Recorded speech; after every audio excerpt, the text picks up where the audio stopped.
Lorsque Haman a décidé de se débarrasser des Juifs, dans le Perek Gimel,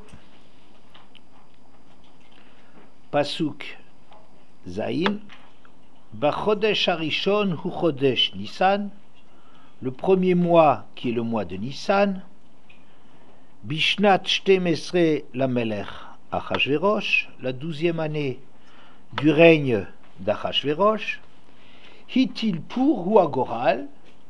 Comment vous allez traduire ça? Hitil pour ou agoral? Oui. Pardon? Et il a jeté les sorts. Oui. C'est le goral. Lifne Haman, devant Haman. Miyom le yom, ou mechodesh le chodesh. De jour en jour, de mois en mois. Le chodesh ne masar ou chodesh adar. Ou sur le 12e mois, qui est le mois de Hadar. Bien? Alors, il y a eu 2 tirages au sort de la part de Haman. Et on a jeté les sorts, on ne dit pas qui. J'aurais tendance à dire que c'est Akadosh Baruch Hu qui jette le sort. On a l'impression que c'est les gens, mais c'est Akadosh Baruch Hu, mais peu importe pour le moment. Donc, le premier mois, qui est le mois d'Adar, on a jeté les sorts devant Haman, Hipil pour ou agoral, il a fait tomber le sort, comme si on jette les dés, et c'est le goral, Lifne Haman, devant Haman. Oui. Alors, le sort, il est tombé sur le 12e mois. J'ai perdu la feuille la plus importante.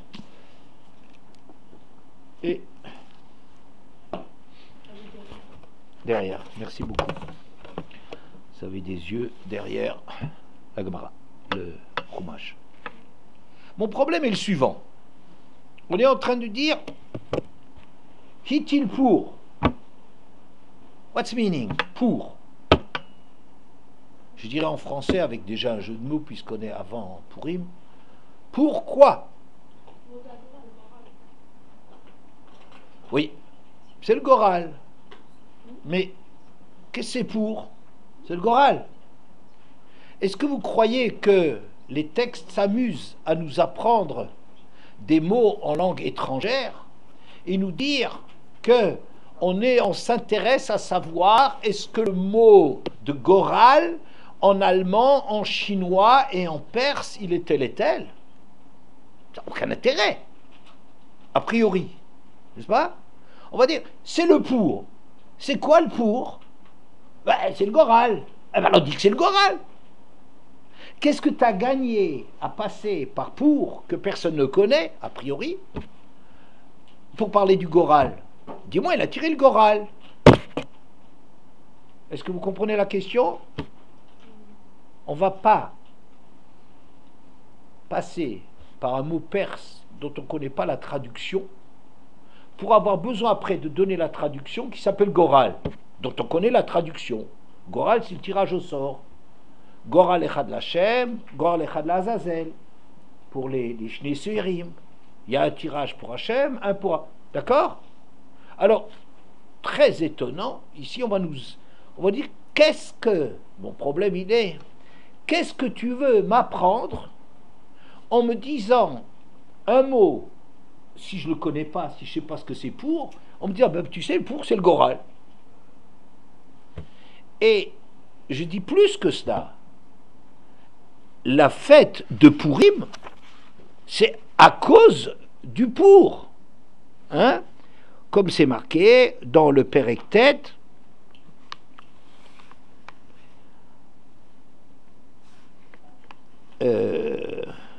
Pasuk, je crois, Kafé, Kavav,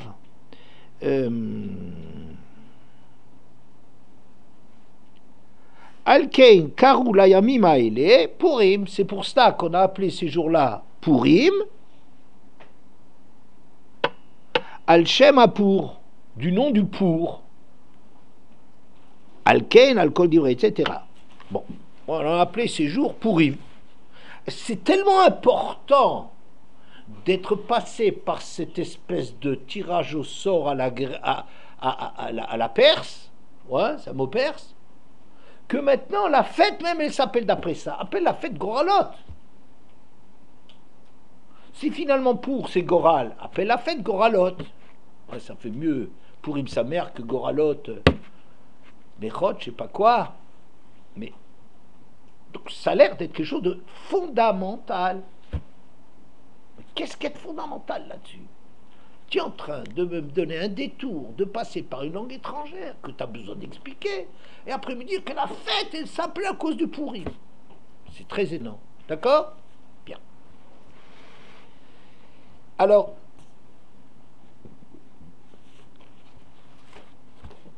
il y a un verset dans Michelet, Tetzaïn, Lamed Gimel, Bachek, Yutal et Agoral, ou Me'Hachem Kol Mishpato. Un verset qui nous dit la chose suivante, Michelet 23, 16, 33. Chek, ça veut dire quelque chose de caché. Hein, c'est dans la poitrine, un truc comme ça.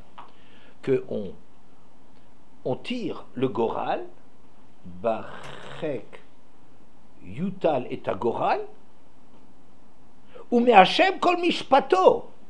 Et tout ce qui ressort de là, c'est d'Hachem. C'est Hachem qui s'exprime dans le goral. Vous entendez? Le goral, c'est, on croit, c'est du tirage au sort. Ça n'a pas l'air si simple que ça. Parce que tirage au sort, ça fait un peu hasard. Ça fait un peu hasardeux.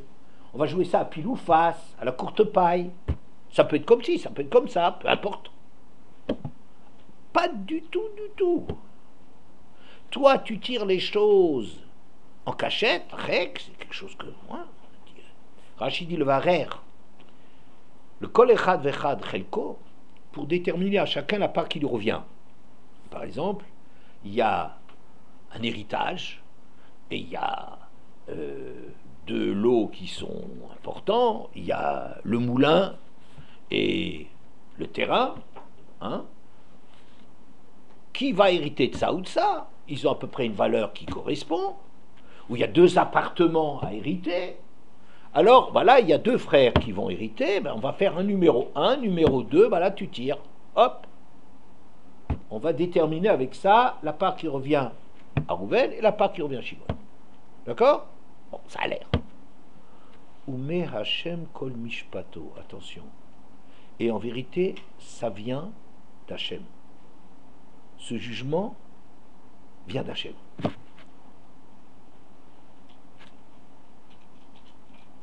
Pour savoir l'importance du Goral,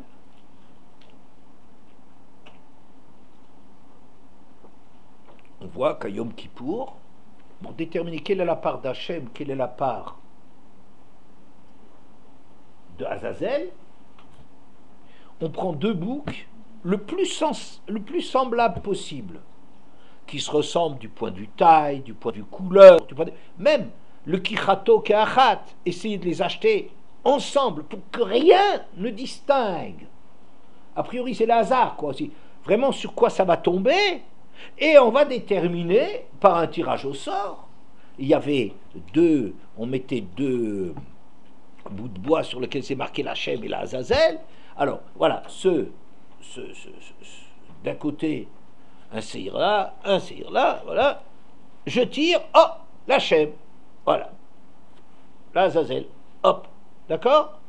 Mais en vérité, on est en train de dire quelque chose de très extraordinaire. On n'est pas en train de dire, oh tu sais, entre Hachem et le diable, hein, et la Azazel, c'est pareil eux-mêmes, quoi.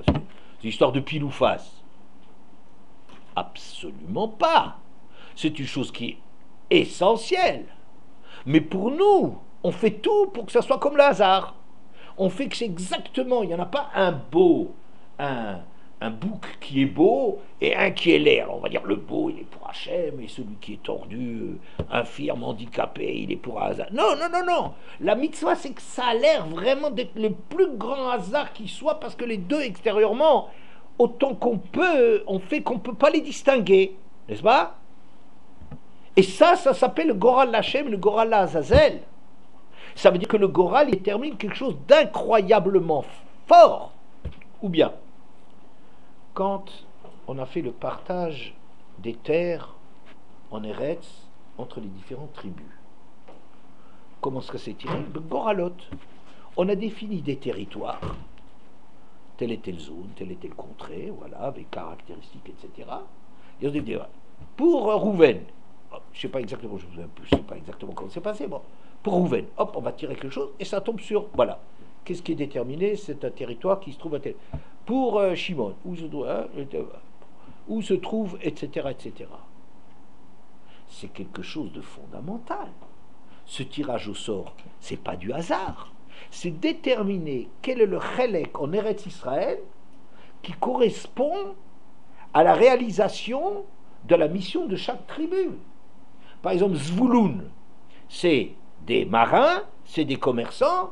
Et bien Zvouloun, c'est pas par hasard, c'est normal que Zvouloun, il est là. Il a un port. Il est sur le bord de mer. Oui. Et chaque tribu a des choses, a des problèmes qui lui sont personnels. Et c'est le Goral qui va déterminer le Olméad à tout jamais. C'est-à-dire que tout le Yovel, ça revient chaque fois, tous les 50 ans, même si la terre a été vendue, il revient. Ça veut dire que pour toujours, définitivement, la terre de Dan, elle se trouve au nord, à tel et tel endroit, et etc., etc. C'est quelque chose de fondamental qui correspond. C'est comme si on va dire le mazal de chacun, c'est pas quelque chose du hasard.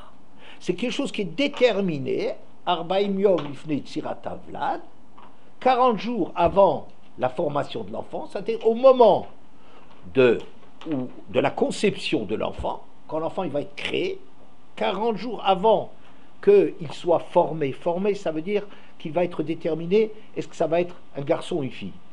Oui, ça c'est le plus grand Yetzira, la plus grande distinction qu'il y a mâle ou femelle. Oui, actuellement on croit, les gens qui ne comprennent absolument rien, ils croient un homme, une femme, c'est du pareil au même, ou à peu près on peut les changer, tout ça. C'est la plus grande division qui existe, c'est Yetzira Tavlad, c'est de déterminer au 40e jour, il est terminé le sexe de l'enfant. Donc ça veut dire que c'est quelque chose de fondamental. 40 jours avant, ça veut dire le moment de la conception, là où ça y est, le départ, il est déterminé qu'un tel, il va se marier avec la fille d'un tel, qui va avoir tel terrain, qu'est-ce qu'il aura concordé. C'est pas des détails, c'est des choses fondamentales qui vont l'accompagner toute sa vie. C'est pas un coup de dé, c'est fondamental de déterminer qu'est-ce que cette Shama a besoin comme Kélim pour arriver à se réaliser. C'est quelque chose d'extrêmement important. Vous voyez? Donc, ça s'appelle, si vous voulez, le Goral. Le Goral détermine des choses essentielles. Quelle est la part d'Hachem, quelle est la part d'Azazel, ou quel est le terrain qui reviendra à telle et telle tribu jusqu'à la fin des temps. Ok? Barek, Yutal est un Goral. Ce Goral, pour déterminer la part de chacun, est tiré d'une façon discrète, mais en vérité, cette chose qui a l'air d'être un petit truc, un petit arrangement, mais non, c'est quelque chose de fondamental où Hachem, Kol Mishpato, c'est Hachem qui vient être Mevarer, Chelek Shel Kol Echad Vechad. D'accord? Donc, je veux dire avec cela que le terme de Goral, c'est un choix fondamental d'Hachem. Vous entendez? Choix fondamental d'Hachem. C'est pas le hasard, c'est le contraire du hasard, c'est le choix d'Hachem. Pour nous, ça nous paraît comme du hasard, parce que nous, on voit deux boucs qui ont l'air identiques, on a l'impression que c'est du pareil au même, mais pas du tout, du tout, du tout. C'est Hachem qui est en train, à travers le hasard, de déterminer le destin.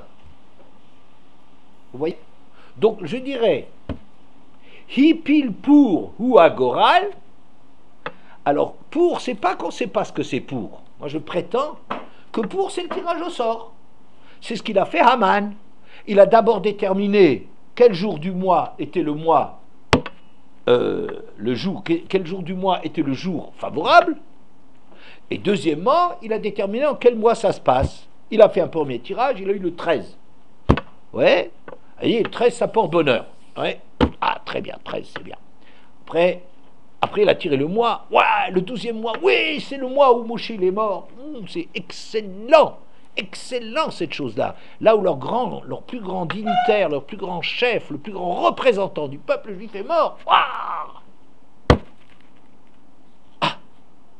le choix est favorable. D'ailleurs, c'est le 12e mois. Oui, c'est le mois de la fin. Le mot de la fin. Le mois de la fin. Oh, c'est très, très, très, très favorable de tomber sur le mois où là, la fin de l'histoire s'écrit à la fin du calendrier. C'est pas magnifique? Ah, tout content, tout content. Voilà. Lui, il a fait du pour. Qu'est-ce qu'il a fait? Il a fait du pour. Lui, il a fait un tirage au sort. Lui, il a fait un tirage au sort. Mais, à pour, il pile pour ce tirage au sort. Hua Goral, c'est en vérité le choix d'Hachem. Lui, il croit qu'il travaille pour lui-même. Lui, il croit qu'il joue à pile ou face les choses. Lui, il croit que, tiens, c'est favorable, c'est bien, c'est... Lui, il croit. Mais Hachem Kol Mishpato, c'est du Goral. C'est en vérité, à travers ce tirage au sort, c'est la volonté d'Akadosh Baruch Hu qui va apparaître. Vous entendez? C'est ça, Hipil pour ou Agoral. Bien. Je vais vous donner un exemple de cela. Dans la Parshat Mishpatim, c'est dans Perek Kaf Aleph de Shmot, je crois c'est le Pasuk Yud Gimel, si je ne m'abuse, on dit la chose suivante. D'abord, on dit Makeish Vabet Mot Yumat. Le verset précédent, si un homme frappe un autre, ça veut dire s'il le frappe volontairement, Mot Yumat, il sera mis à mort. Le crime est puni de mort. Vacher lot sada va Elokim ina le yadov samdil chamakom asher anus shama. Mais si jamais l'autre sada, il n'y a pas eu de préméditation, oui, asher l'autre sada, et écoutez cette phrase extraordinaire, va Elokim ina le yado, et Hachem il a dirigé sa main, il va tuer involontairement. Ça, on ne parle pas du premier cas où il sera mis à mort. Eh bien, je te donnerai des villes refuges. Quelqu'un qui tue sans intention de tuer, mais qui a comme une certaine part de responsabilité dans ce qui est arrivé, une certaine manque de vigilance, hein, des accidents qui n'auraient pas dû se passer. Ouais. Je te donne les villes refuges, je te donnerai un endroit pour te réfugier. Rashi nous explique, sur la base de la Gemara, la chose suivante. Qu'est-ce que ça veut dire qu'Akadosh Baruch Hu a conduit sa main? Écoutez ça. C'est l'histoire de deux types qui vont se rencontrer dans une auberge. Un de ces types avait une fois tué Beshogeg involontairement, mais on n'a pas pu l'envoyer dans les villes refuges comme ça aurait dû être, parce qu'il n'y avait pas de témoins. Il y en a un autre qui avait une fois tué, mais on n'a pas pu mettre à mort parce qu'il n'y avait pas de hatra, on ne l'avait pas prévenu, on ne pouvait pas le mettre à mort. Hakadosh Baruch Hu mazminam, le pundak echad, Hachem les fait se rencontrer dans une auberge. Et celui qui avait tué involontairement sans qu'il y ait des témoins, il est en train de monter sur une échelle. Et il y a du monde là dans une auberge, donc on le voit, là maintenant il y a des témoins, on voit. Et en bas était assis le type qui avait tué, qui méritait la mort, mais qu'on ne pouvait pas tuer parce qu'il manquait, qu'on n'avait pas averti, il manquait quelque chose dans juridiquement pour le mettre à mort. Le type il fait un faux mouvement sur son échelle, paf, il tombe, il tue le type en dessous. Alors celui qui a tué involontairement une première fois, autrefois, mais qu'on n'a pas pu exiler parce qu'il n'y avait pas de témoin, cette fois-ci il va de nouveau tuer involontairement, il fait un faux pas sur l'échelle, et là il y a du monde qui le voit, donc il ira en ville refuge, et celui qui avait tué volontairement, mais qui n'avait pas de témoin, mais il est mort, il a été tué. Regardez cette histoire extraordinaire. Moi, je raconterai, c'est l'histoire c'est le hasard, c'est l'accident stupide, c'est vraiment là, c'est vraiment, je dis, c'est le pour. C'est-à-dire, un tirage au sort, enfin, mince alors, un bonhomme, ils n'avaient rien à faire l'un avec l'autre, ils ne se connaissent pas. L'un vient de Bordeaux et l'autre il vient de Perpignan. Et les deux, ils s'arrêtent, c'est des voyageurs de commerce ou je sais trop quoi, ils s'arrêtent à Clermont-Ferrand, il y a un petit bistrot à Clermont-Ferrand qui est recommandé par Go et Millau, donc les trucs, machin, on mange bien ici. Alors bon, on va s'arrêter à Go et Millau, ils n'ont rien à faire, ils arrivent en même temps. Ils n'avaient rien à faire, là, il aurait pu arriver le lendemain, ils n'avaient pas de raison de se connaître, ils n'ont pas de raison de se fréquenter, rien.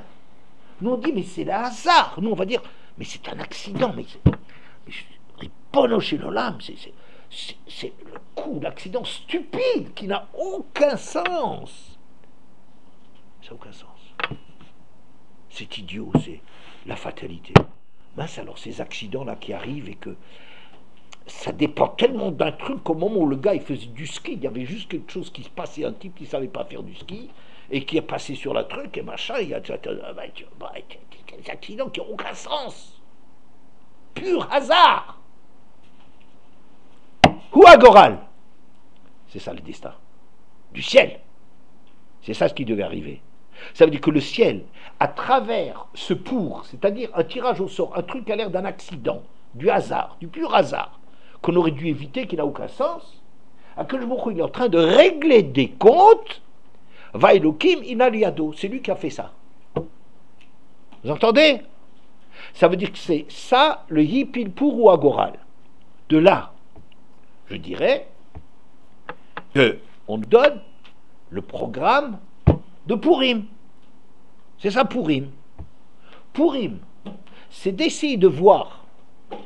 Purim, c'est d'essayer de voir dans une histoire qui a l'air d'une petite histoire, un peu une histoire pour les contes de fées, c'est une histoire très sympathique, on va les monter au GAN, vous voyez, on va faire comme ça, joli, gentil, machin, et où toutes les choses, elles tombent très bien, super bien, que machin, Vashti, qui truc, et ça va être Esther à la place, et Esther, elle révèle pas son origine, ouais, pourquoi, etc. Bon, il y a des histoires comme ça qui se... Et puis en vérité, c'est... Et on voit qu'Akadosh Baruch Hu, il a tout... Il est absent, ben Elokim inaliado, c'est lui qui fait toute l'histoire. Ça veut dire qu'il faut faire la lecture à Purim, il faut apprendre que cette Megillah qui a l'air d'être une gentille petite histoire, un peu anodine, un peu gentillette, quoi. Hein, je dirais, c'est Contes et légendes d'Israël, quoi. Un truc pas très, très, très sérieux, un truc très gentillet, où on nous raconte une belle histoire, machin. Ça plaît jusqu'à l'âge de 6 ans, quoi. Hein, enfin, 8 ans. Et cette histoire, c'est l'histoire fondamentale d'Akadosh Baruch Hu qui fait le Goral, là où on voit que des accidents, que des trucs qui veulent rien dire. Le hasard, ça veut rien dire. Hein? Le hasard fait bien les choses, ça veut rien dire. Ça veut dire que je suis content du résultat. Mais le hasard, il fait rien du tout. Le hasard, c'est du hasard. N'est-ce pas? Le hasard, c'est je pile ou pas, tiens, c'est bien tombé. C'est bien tombé, mais ça veut rien dire. Je dirais, le hasard, il fait bien les choses, comme s'il y avait du sens. Il n'y a pas de sens. Ben, nous, tu sais, dans Purim, c'est pas comme ça. Pourquoi le mot au pluriel? Pourquoi le mot au pluriel, Purim? Alors moi, j'aurais dit peut-être parce qu'il y a eu 2 tirages au sort. Lesquels? Le mois et le jour. Voilà, très juste, sauf que c'est dans l'autre ordre. Oui. Pourquoi j'insiste? Parce que je suis un personnage un peu enquiquinant, n'est-ce pas, Nechama? Aval, elle n'ose pas le dire. Moi, j'ose le dire. Moi, je l'ose le dire parce que je le connais là. Un, le tirage du jour, et l'autre, le tirage du mois. Et pourquoi je t'embête? Parce que je suis un embêteur, parce que je suis précis, parce que j'aimerais que vous sachiez des choses précises. Non, parce que j'ai une fois lu un commentaire superbe là-dessus. À quelle date on a fait le tirage au sort? Pardon? Ah, magnifique. Bechodesh Rishon ou Chodesh Nissan, c'est marqué. Hein? Dans le verset qu'on a lu. Le premier, on se l'a Pessah, mais c'était le 13 Nissan. Le 13 Nissan, on tire d'abord les jours. Quel est le jour qui tombe? Quel numéro? 13. Oh, zut alors, à un près, on aurait pu le faire maintenant. Si c'était tombé le 14, ça aurait été bien. On aurait pu le faire. Mais non, c'est trop tard, on est le 13. On est à midi du 13. Ah, zut alors. Alors donc, il est obligé de faire Miyom le Yom après Mi-Chodesh le Chodesh. Ça ne peut pas être ce mois. Donc ça l'oblige à terre un tir ça. Et il tombe sur quel mois? Le mois d'Adar, le 12e mois. Alors si vous réfléchissez, ce qu'a fait ce commentateur, la date du 13 Adar, c'est le jour le plus éloigné qu'il est possible d'avoir pour le décret. Puisqu'on est le 13 Nissan, du 13 Nissan au 13 Adar, c'est le grand écart. C'est pas possible de faire plus, parce que si ça avait été le 14, on aurait déjà fait en Nissan. Et si ça avait été moins que 13, on aurait pu faire jusqu'au le 13, c'est le dernier jour. Vous voyez ces espèces de tirages qui ont l'air du hasard. Et Haman, il se frotte les mains. Il se frotte les mains, c'est bien. Mais en réalité, il n'y a pas de quoi se frotter les mains. Il est déjà condamné à mort avant. Moi, je dis, il est déjà fichu avant, mais on ne se rend pas compte. Il croit que c'est le hasard qui fait ah, merveilleux, ça tombe bien. J'aime bien le 13, ça porte bonheur. C'est avant les chrétiens. Ils disent que le 13, ça porte malheur. Mais bon, c'est un autre problème. Alors, mais, et puis le 12e mois, le mois de la fin, etc. Bien, comme ça. Et en vérité, déjà, on nous indique que le ciel, il donne le maximum de temps au Béné Israël pour faire tchouva. En vérité, c'est un cadeau du ciel, ce tirage. On ne se rend pas compte. Nous, on croit que c'est du hasard. C'est du Goral. D'accord? Bien. Alors donc, je dirais, peut-être qu'on dirait Pourim parce qu'il y a 2 tirages au sort. Hein? Alors, je dirais, il y a le tirage du jour et le tirage du mois. Ça fait 2 Pourim. Mais un de mes amis a dit quelque chose de beaucoup mieux. Il a dit, Pourim, c'est le pluriel, c'est parce que le tirage au sort, il y a beaucoup de possibilités de signification d'un truc pareil. Vous comprenez, par exemple, le tirage au sort, ça peut être le jour où, chas de Shalom, Haman, il en finit avec les Juifs. Mais ça peut être aussi le jour où les Juifs, ils en finissent avec Haman. Oui, il y a une richesse. Tant que le Goral, tant que la volonté d'Hachem n'a pas été déterminée, on ne connaît pas la volonté d'Hachem là derrière, on va dire que il y a encore... hein, vous comprenez? Bon, je continue. Deuxième point. Dans ce verset qu'on a apporté au début, Bachodesh Harishon ou Chodesh Nissan. Le premier mois qui était le mois de Nissan. 12e année du roi Achashverosh, Hipilpuru Agoral, Lifne Haman, Miyom le Yom, de jour en jour, ou Mechodesh le Chodesh, puis de mois au mois. Shne Massar, le mois c'est le 12e, ouais, ou Chodesh Adar, c'est le mois d'Adar. Et là, j'ai été frappé que les choses, c'est le contraire de Hipilpuru Agoral. C'est-à-dire, quand vous dites Hipilpur, on a l'impression, on ne sait pas ce que c'est pour, alors on va dire après c'est le Goral. Hein? Bien. Mais quand vous dites, c'est le premier mois qui est le mois de Nissan, mais le premier mois, tout le monde sait ce que c'est. Et quand il dit que c'est Nissan, il faut savoir que les mois, mais on va tout de suite voir un peu de Ramban là-dessus, les mois, c'est seulement au moment de Purim, au moment de la galoute, au moment de la galoute de Babel, qu'on a connu les noms des mois. Alors c'est comme si on vous disait, le premier mois, eh ben, c'est le mois de Nissan. Alors dis-moi que Nissan, qui est le premier mois, si tu voulais dire pour ou à Goral, le mot inconnu qui s'appelle Goral, elle fait Nissan, que tu ne connais pas, ben c'est le premier mois. Et c'est tombé sur le Adar, qui est le 12e mois. Donc 12e mois qui est le mois d'Adar. Vous voyez que c'est dans l'autre sens. Hein, Aura, tu vois que c'est inversé. L'inconnu dans pour ou agoral, si c'est un inconnu, mais moi je vous ai dit, c'est rien du tout d'inconnu. Pour tout le monde sait que c'est le tirage au sort, le hasard, alors que nous on dit, mais non, derrière le hasard, il se cache quelque chose. D'accord? Alors, mais a priori, ça veut dire le mot que tu croyais ne pas connaître, hein, le pour, on va dire, ben, c'est le Goral. On va te dire ce que c'est. Alors qu'ici, ce que tu sais, quand c'est le premier mois, c'est le mois de la sortie d'Égypte. Voilà. Alors, je vais ici rapporter le Rabbeinu Aramban qui dit la chose suivante. Dans Parshat Bo, quand on parle de la mitzvah de Rosh Chodesh, alors la Torah dit voilà, à partir de maintenant, ce mois c'est le premier mois de l'année. Et le Ramban dit la chose suivante. Quel est le premier mois de l'année? Nissan. Mais il y en a qui croient que c'est Tishri. Pourquoi ils croient que c'est Tishri? C'est Rosh Hashanah. Le début de l'année, c'est le début des mois. Mais c'est pas vrai. Si je vous demande quel est le premier mois de l'année, je venais de vous dire que c'était Nissan, n'est-ce pas? Mais si je vous l'avais caché, vous aurez réfléchi, dit attends, chaque année elle change, de 5780, etc. Ça change toujours à Rosh Hashanah. Donc le premier Tishrei, c'est le premier jour de l'année, le premier des mois. Eh bien, cette histoire, elle était vraie, c'est vrai, mais seulement jusqu'à la sortie d'Égypte. Parce qu'au moment de la sortie d'Égypte, il se passe quelque chose d'énorme. C'est qu'il y a le peuple juif qui sort, qui se sépare des nations, qui va faire sa propre histoire. Jusqu'à là, juifs, goy, tout ça c'est un peu un mélange. Il y avait déjà des différences, des peuples différents, des Havot, des trucs, Mitzrayim, tout, beaucoup de choses. Mais l'histoire du peuple juif se confond quelque part avec l'histoire des nations. Mais maintenant qu'on sort d'Égypte, ce mois-là, cette sortie d'Égypte, elle est tellement fondatrice, fondamentale, qu'on va en faire pour vous. À Chodesh Hazeh Lachem, pas pour les nations.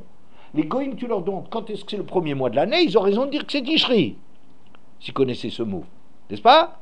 Mais nous, Lachem, maintenant que vous sortez d'Égypte, j'affirme le caractère essentiel de la sortie d'Égypte en disant on a un calendrier à partir de la sortie d'Égypte. Donc on continue à compter les années comme ça se passe dans le monde, oui, mais l'histoire juive, elle est à partir du Nissan.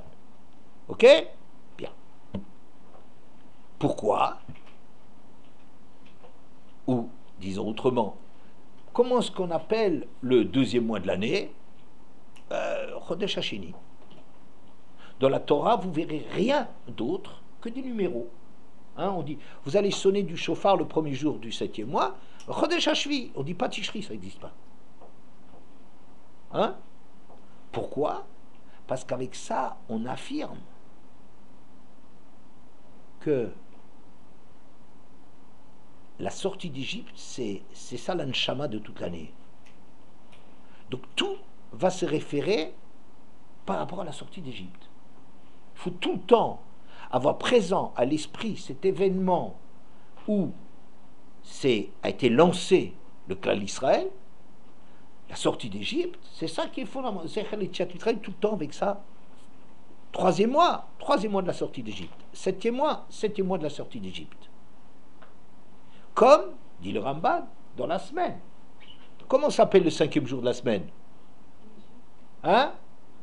Yom Hamishi. On ne dit pas jeudi. Ça n'existe pas. Ça, c'est les goïms, peut-être. Ils donnent des noms. Nous, on appelle Yom Rishon, le Shabbat, Yom Sheni, le Yom Shishi, etc. Toute la semaine, ça s'appelle avec des numéros. Pourquoi?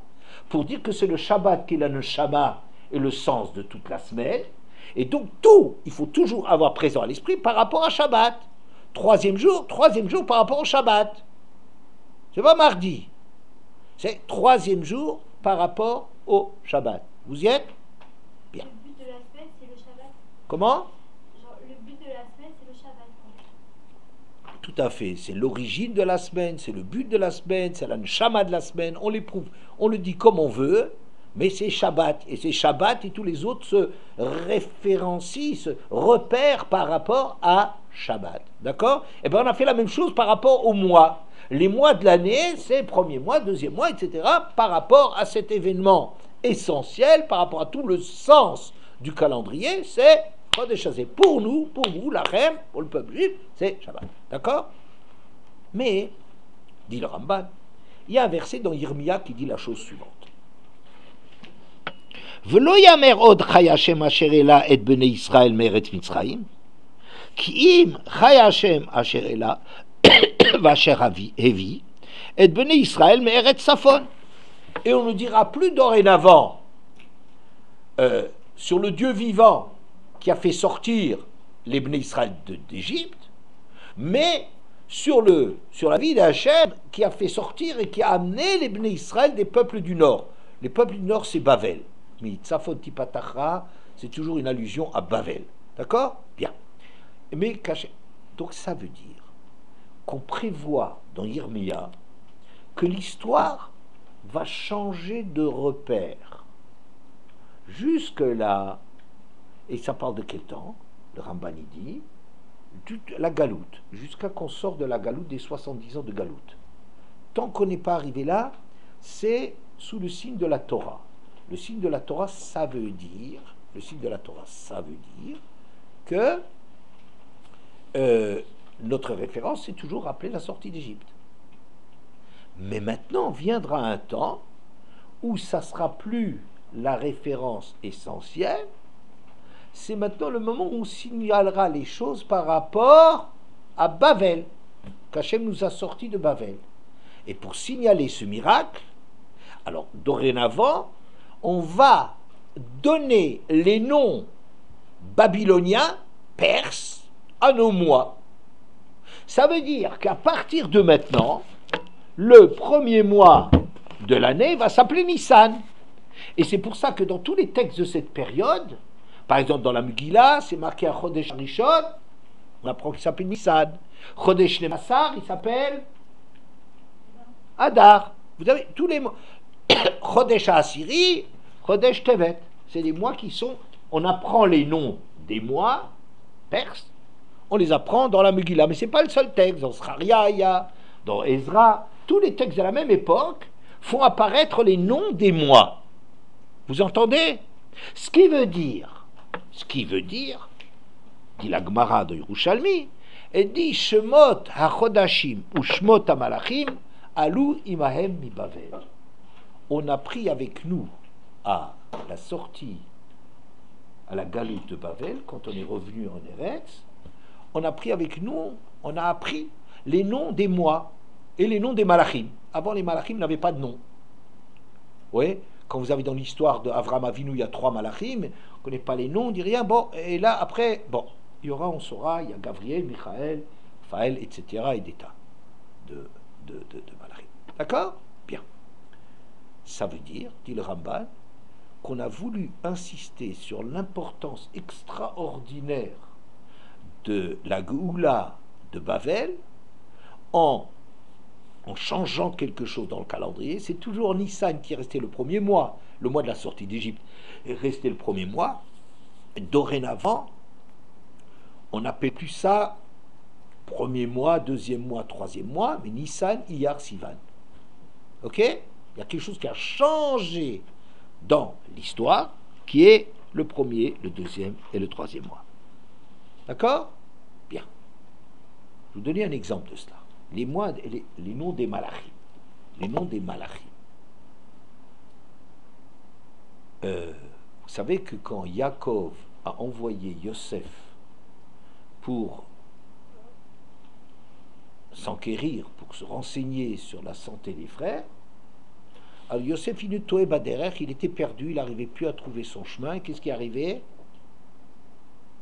Qu'est-ce qui arrivait quand Yosef était perdu, quand il cherchait ses frères? Il tombe sur quelqu'un. Ouais. Et qu'est-ce qu'il dit? Il dit qu'est-ce que tu cherches? Et je cherche mes frères. Ah ben tiens, moi j'ai entendu, là, ils étaient là, effectivement, mais j'ai entendu qu'ils allaient à Dothan. Et Yosef est allé après ses frères. Hein? Et Rachid dit là-bas, il dit Ish, qui c'est ce bonhomme-là qui c'est ce bonhomme-là qui a renseigné Yosef et qui a mis avec ça toute l'histoire de la descente en Égypte en place, parce que Yosef il était perdu. Hein? Eh bien, il a été mis sur le droit chemin de la volonté d'Hachem de les faire descendre en Égypte, parce que Ish, Rachid dit Ish, Malach Gabriel. Comme c'est marqué, va Ish Gabriel. Ce Ish qu'il a trouvé, c'était pas... Oui, on pouvait lire l'histoire comme ça simplement. Du point de vue de la Torah, on aurait pu dire, ben voilà, il y a eu un truc, Hachem, il a envoyé... Bon, voilà, il a tombé sur quelqu'un, l'histoire est bien faite. Mektoub. Ouais, c'est bien écrit. Mais Rachi, il dit, cet homme-là, c'est Gabriel. Qu'est-ce que ça veut dire, c'est Gabriel? Ça veut dire, c'est Gabriel qui et le malach qui est préposé à l'histoire juive. On est bon? On est d'accord? Bien. Alors, ça c'est une histoire de Bavel. Ce commentaire de Rashi, c'est un truc de Bavel, parce qu'avant Bavel, on ne faisait pas attention à ça. On voyait la Hashgacha d'une façon directe. Alors maintenant, le problème qui se pose, j'espère que vous arrivez à saisir un peu le déroulement. J'ai posé comme question au départ, qu'est-ce que ça veut dire cette histoire de Pour ou Agora? Oui. Et qui est le centre de l'intérêt qu'on a sur la Megillah, Purim. D'accord? J'ai dit que le projet de cette Megillah, la raison d'être de cette Megillah, c'est de nous faire lire à travers une histoire qui parle de Pour, des tirages au sort, des hasards, des petites histoires, des choses qui ont l'air très décousues, de dire là-dedans, va Elohim, il a le yado, c'est Hachem qui est en train de... C'est du Goral. Il y a du sens là derrière. L'histoire est en train de se faire par des histoires comme ça. Ouais. Bon. Alors, la question que quelqu'un m'a posée, que je trouvais très avisée, m'a dit, mais ça n'a jamais changé. Pourquoi? Ça veut dire qu'au départ, quand Yosef, par exemple, il s'interrogerait, il dit, mais tiens, sur qui je suis tombé, ben, il va dire, ben, c'est Akadosh Baruch Hu. Akadosh Baruch Hu, il m'a envoyé et il m'a mis sur le droit chemin. Ouais. Donc on rattache les choses à Akadosh Baruch Hu. Hein?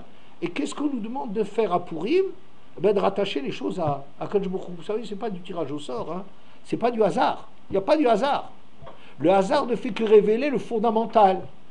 Le hasard, c'est l'habit, le levouche, l'habit derrière lequel se cache l'intention d'Hachem.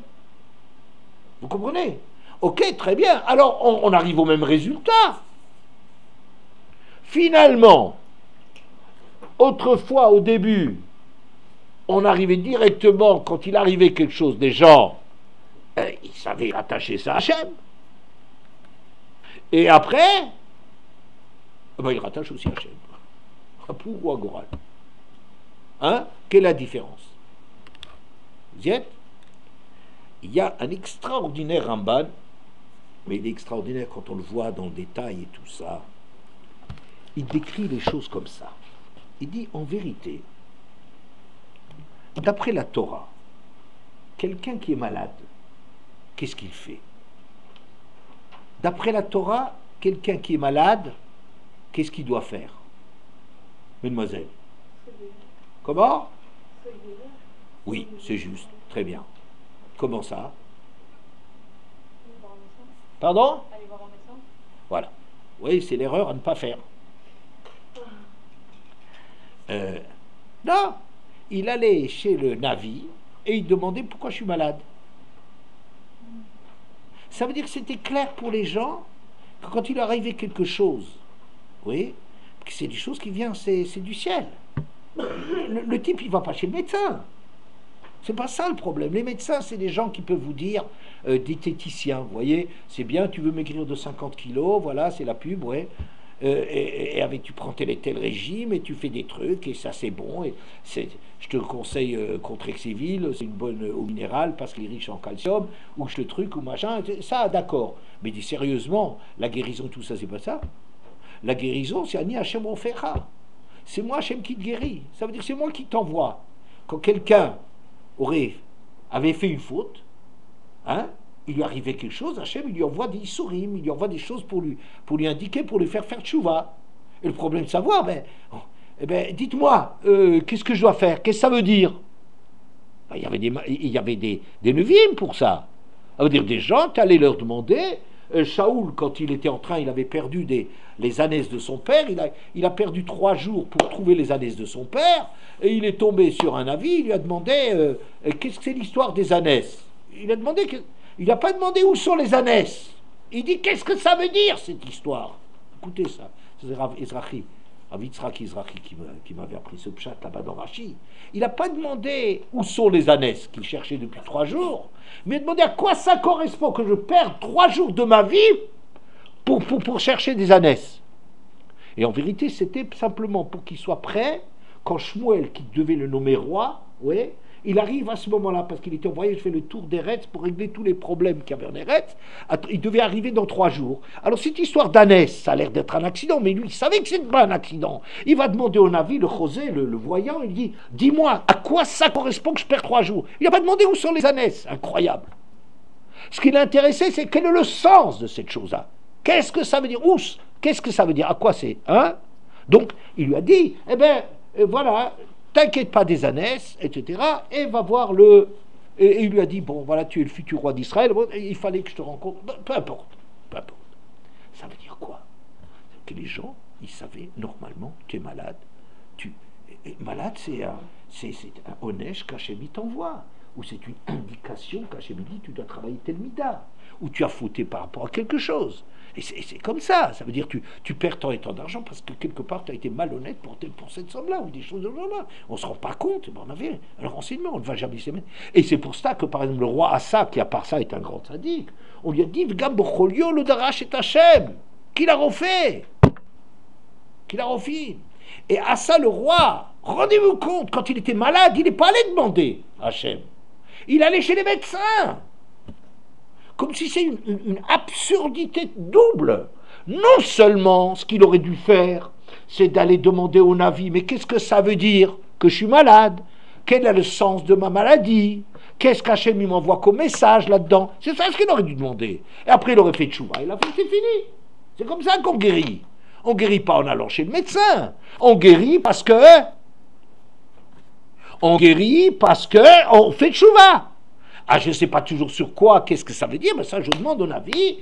Voilà, dis-moi, je suis malade, j'ai mal aux pieds, j'arrive plus à bouger. Qu'est-ce que j'ai fait comme faute, dans quoi, qu'est-ce que je dois être me taquer? Et quand il faisait tchouva, c'était fini. C'est pas le médecin qui le guérit. Les médecins ne sont pas là pour ça. Tu n'as pas tort, mais c'est faux. Je te dirai pourquoi tu n'as pas tort, mais c'est faux. Alors, vous comprenez, est-ce que vous comprenez l'histoire? Et donc on le reproche à Assa, il dit, mais il a même pas interrogé Hachem quand il est... Et il est allé chez les médecins, comme si c'est un deuxième scandale. Et plus que ça, il va chez le médecin, il croit que c'est le médecin qui le guérit.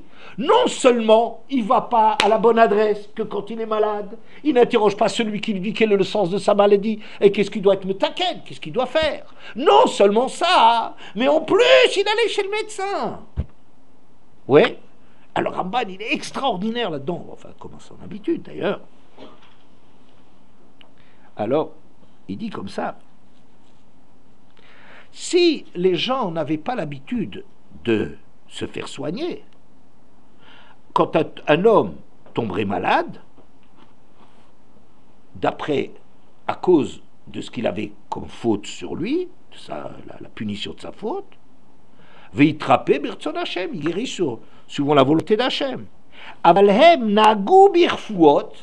Mais les gens, ils ont pris l'habitude d'aller chez les médecins. Hachem inicham le mikretivram. Et Hachem, il a dit, bon, vous voulez la nature, vous voulez les médecins, très bien, alors vous êtes malade comme ça, ben débrouillez-vous. Maintenant, c'est ce que je dis que Noémie, elle a... je ne sais pas ce que je t'ai dit exactement, que tu as tort, mais c'est juste, mais c'est faux, ouais. Ça veut dire, c'est vrai que maintenant qu'on croit dans les médecins, quand on tombe malade, effectivement, il faut aller chez le médecin. Mais, fondamentalement, on n'était pas condamné à aller chez les médecins. On aurait dû conserver le lien avec Hachem, et directement, Hachem nous dit telle et telle chose, on sait que ça vient d'Hachem, il n'y a pas de problème, et on guérit. Alors, qu'est-ce qu'on a fait? On a pris l'habitude, un nagou. Et c'est ça ce qu'on dit. Mikan Shinitan re-shoot le refait le rapote. De là, on apprend, puisque c'est marqué que quelqu'un qui blesse un autre, il doit lui payer les frais médicaux. Le gars, Shifto Iten Verapo Irapé, on lui payera le chômage qu'aura occasionné ce coup-là qu'il a reçu, et Rapo Irapé, qui se fera guérir. On ne dit pas que le type il a le droit d'aller chez le médecin. Il dit c'est un droit que le médecin il a de guérir. La Torah il lui dit tu as le droit de guérir le bonhomme. C'est pas dire que toi a priori tu as le droit d'aller chez le médecin. Seulement quoi? Nous, étant donné que nous on croit plus beaucoup, d'accord? Nous quand on est malade on va chez le médecin et c'est vrai qu'on a raison de le faire. Maintenant on a raison. On a tort. Mais maintenant qu'on est des gens qui sont loin d'Hachem, on ne peut plus comme ça un type qui dirait si Hachem il va me guérir, il est fou ce gars-là. Maintenant il n'a plus le droit. Comprenez, il n'a pas le droit parce qu'on s'est tellement éloigné d'Hachem que la réalité, Hachem, il n'y le micré. Hachem, il nous a abandonnés. Ouais, je continue. Donc, il y a une grande différence qu'il y a entre maintenant et autrefois. Autrefois, quand il arrivait quelque chose, on savait directement que c'était d'Hachem. Les gens, les tzadikim et tout ça, ils savaient très très bien qu'Hachem, c'est Hachem lui qui fait toute l'histoire. Et des individus, et du klal, quand les juifs ils étaient bien, c'est Hachem qui fait l'histoire, c'est la seule chose qu'il faut être metaken, ce qu'il fallait. C'est la seule chose qui est truc. Mais, étant donné qu'avec la galoute, oui, avec ce qui s'est passé, on s'est assimilé, on est devenu aussi des gens, on va chez le médecin, on truc, etc. On est devenu des goïms, on est devenu dans le fonctionnement, on s'est énormément éloigné d'Hachem. Alors on ne peut plus dire comme ça, ah ben c'est Hachem, à pour ou à Goral, ah quand il y a un tirage au sort, ça vient d'Hachem. On ne peut pas le dire comme ça. Pourquoi? Mais parce que c'est plus comme ça. Parce que maintenant, étant donné que les hommes, ils se sont éloignés d'Hachem, ce qui leur arrive, le hasard, c'est plus quelque chose qui est directement inspiré par Hachem. On a cassé, on a mis des distances entre nous. Alors là-dessus, je veux lire juste et terminer là-dessus sur la Megillah, dans le Père Ektet, dit la chose suivante.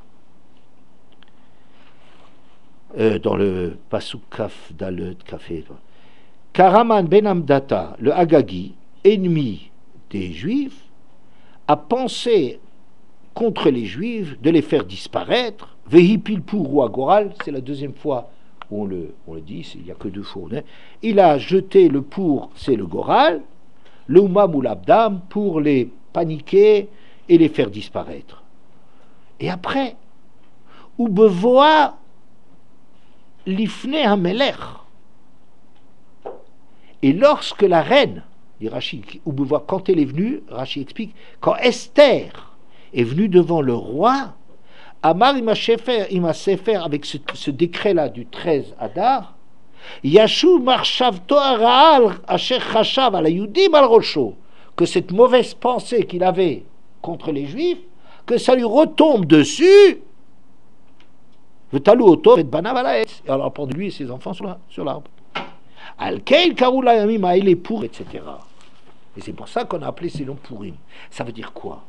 Ça veut dire, je crois, il y avait dans la Megillah un moment terrible. Quand les Juifs étaient menacés de disparition, et Mordechai le savait, il est allé chez la reine, qui était sa femme, ouais, au moins sa fille adoptive, et il lui dit, va chez le roi, demande pour les Juifs. Alors, il lui a dit, c'est pas prudent. Pourquoi? Parce que ça fait déjà un certain temps, il m'a pas appelé. Et on sait que tout celui qui rentre sans permission chez le roi, achat dato lamit. Une seule loi, c'est de mettre à mort. On n'a pas le droit de rentrer comme ça chez le roi. Si tu n'es pas invité, tu me... Alors il dit, écoute, moi ça fait déjà une trentaine de jours que je n'ai pas été appelé. Un de ces jours, il m'aime. Donc un de ces jours, il va m'appeler. Et quand on sera dans un moment d'intimité, tout ça, je lui demanderai en faveur de mon peuple. C'est prudent. Et là, Mordechai, il est terrible contre lui. Alt dami benafcher l'imalet betavel. Ne va pas t'imaginer que toi tu t'en sortiras. Ne crois pas cette histoire-là. Tu vas y aller parce que si tu vas pas, je te garantis qu'Hachem, il sauvera son peuple. Mais toi, à tout betavir, il y avait d'où. Mais toi et toute ta famille, vous disparaîtrez, vous mourrez si tu vas pas maintenant. Il l'attrape, mais du truc incroyable. C'est sa femme, elle est exceptionnelle, Esther, c'est une sadéquette et tout. Elle lui a dit, mais il vaut mieux un petit peu réfléchir comment on va aller. On a un atout, c'est que le roi est même. Un jour, il m'amène, il me rapproche de lui, alors je pourrais pleurer chez lui. Je lui dirais, sauve mon peuple. D'accord? Alors, qu'est-ce qu'elle a fait de grave? Et Mordechai, il attrape, il dit, est-ce qu'on ne sait pas, c'est peut-être pour cette situation-là que tu as eu le titre de roi. On t'a caché tout ça, on ne voulait pas te livrer, ils nous ont quand même trouvé. Ils t'ont trouvé, tu n'as pas révélé, je t'ai dit, ne révèle pas d'où tu viens, tout ça. Mais peut-être c'est précisément pour ce moment-là, pour aller chez le roi que tu as été choisi. Mais de toute façon, sache, Revach Vatsala, Itavola, il le dit, mais Makomachir. De toute façon, les Juifs, ils sont sauvés, sans toi. Mais toi, tu vas mourir, et à part ça, que c'est. Voilà. Alors il est allé. Qu'est-ce que ça veut dire? Quel est quoi? Comme si lui, il a dit, il n'est plus temps de faire des calculs.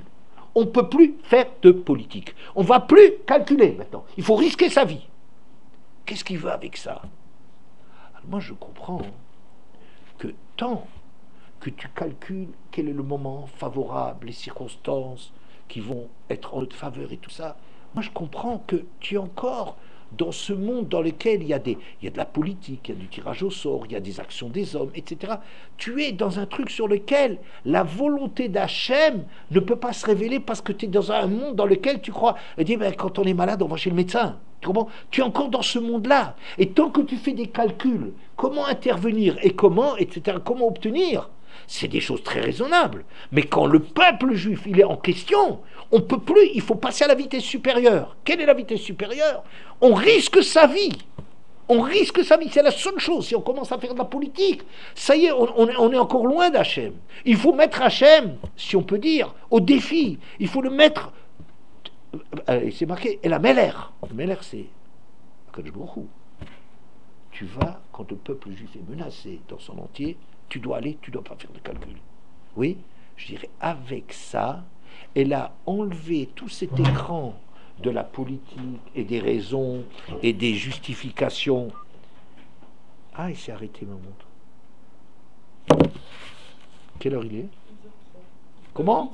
Midi 3. En fait, c'est ne Bon. pas c'est faire confiance que Hachem et ne pas être dans les calculs. Voilà, parce que c'est ça qui va faire que maintenant, que nous on vit à une distance d'Hachem, tu vois, et c'est normal, maintenant qu'on vit comme ça,